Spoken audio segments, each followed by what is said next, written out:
Have you ever felt homeless? Have you ever been without a location where you could dig in and, like a healthy tree, send your roots deep down into the earth to anchor yourself securely and permanently? Almost immediately after I rebelled against God's good law and ate of the forbidden fruit, I became homeless, and so did my family.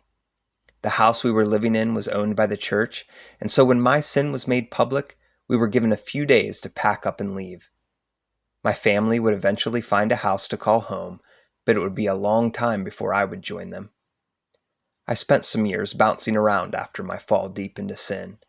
I lived in my parents' shed, then in a friend's unoccupied apartment, then in county jail, then in 2 state prisons, and then finally returned to my parents' shed.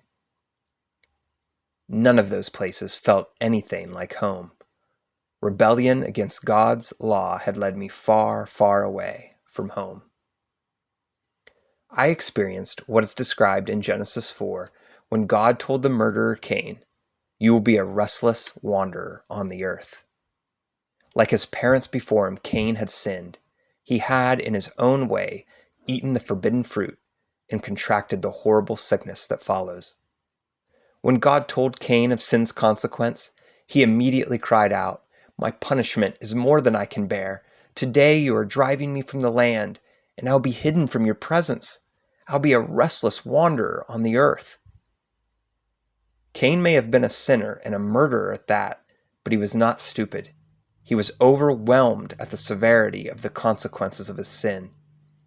He would wander the earth all the days of his life, away from paradise, away from Eden, away from God's presence, away from home.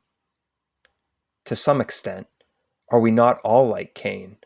Are we not all restless, homeless wanderers on the earth?